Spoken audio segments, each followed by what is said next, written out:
Hi there, I'm Michael Duncan. I'm Head of Giving Strategy and Programmes at NatWest Group, and we were delighted to work with Net during the pandemic to raise money to support some brilliant charities across the UK. And it's a real pleasure for me to have Tonya with us today in our Charity Champ Chat. And we're going to learn more about her fantastic charity, the TEES Community Hub, and learn more about how the funding from Net has supported those most in need. So welcome, Tonya. Brilliant to be with you here today. Well, Michael, pleased to meet you, and thank you for inviting me to Net's Charity Champs. I've never been called a charity champ before, so I'm privileged. Tonya, it'd be great if you could tell us just what does TEES do? We run several different projects, Michael. So they all begin with TEES, which means together, engage, encourage, support. That's why we're called TEES. So we run TEES Period and Incontinence Poverty Campaign. We run TEES Community Clothing Banks. We run TEES Christmas Cheer, to get Christmas presents to people for Christmas.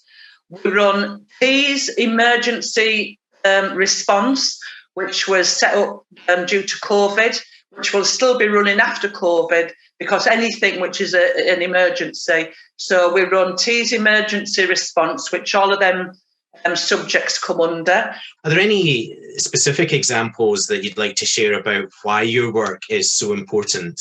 It saves lives. There's no question about it. I've got 3 people who are willing to come on and go live. And 3 people say they're only here because of the support we gave them. So one person in particular was a young gentleman called Aaron. I met Aaron in March. He was homeless. I met him in a local park. I brought him back to my house and contacted the homeless team. I explained to him the process of where he was and what would need to be what happened. He was sleeping less than 200 yards from my house in the boating lake in Redcar. We got him into emergency accommodation, Aaron. He had serious mental health problems, but he didn't have no addictions. So we supported Aaron from March. It was a hard job. He did get work.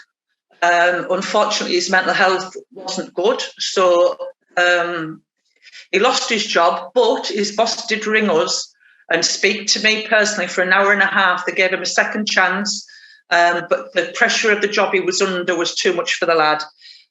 We got him housed.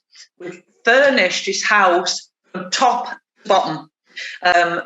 Aaron now has a beautiful home. He has his children 4 or 5 times a week. His life's completely changed. He's a completely different person. And he volunteers for us. He helps out a lot. And he says, if it weren't for you, I wouldn't be here.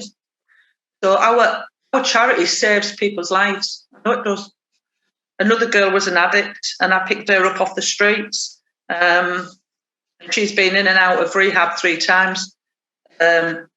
She says, I'm only here because we don't let people go. And that was 5 years ago I picked Emma up. So Aaron's into his 2nd year now. So, and they're only just 2 cases. You know what I mean?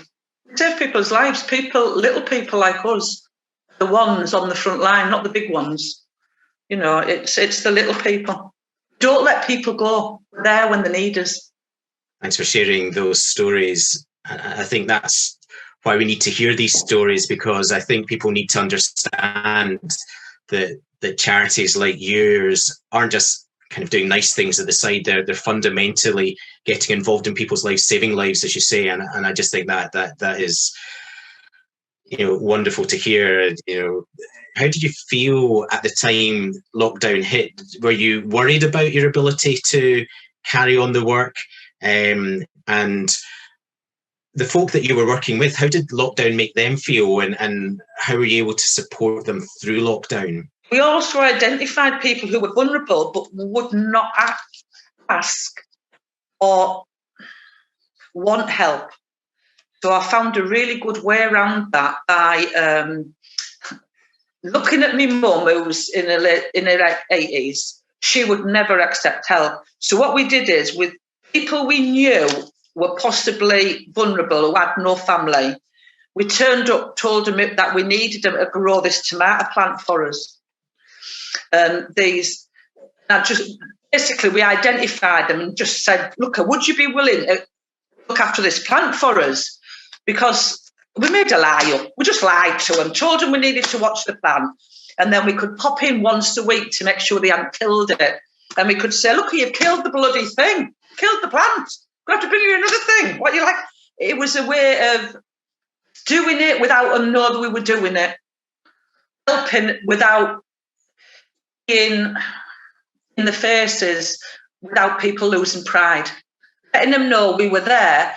And I'm just nipping to the shop. Do you want me to get out while I'm round there? I'm going anywhere. These people would never have asked. So that was one of my favourite things. I love doing that. Yeah. Gladys killed everything. Everything you gave her, she killed it. Yeah. I think she killed it because she knew we had to keep going back. Fantastic. I love what you're saying about the dignity of the people you're trying to help as well. Clearly, there's something about that generation who won't automatically ask for help. And I love what you're doing with the tomato plant. That's an ingenious way to find an excuse to keep in touch with people and be checking up on them at the same time. So I think that's a marvelous story. And thanks so much, Tonya. I think, it's inspiring to hear you talking. It's inspiring to hear the impact. And I'm delighted that you were able to get funding from that. I'm delighted that you've been able to use that to make such a difference in the lives of the people that you're supporting in TEES Valley. And, all the best as you sort of plan for the future, life after COVID, and how you continue to make that difference. But, it's been a real pleasure to chat with you today and to learn about the work of TEES. And you are a truly inspiring person, Tonya, a true champ. And it's fabulous to be able to talk to you and learn more about the amazing work of TEES. So thank you so much. Thank you, Michael. It's been a pleasure meeting you. And thank you to Net for inviting me on today.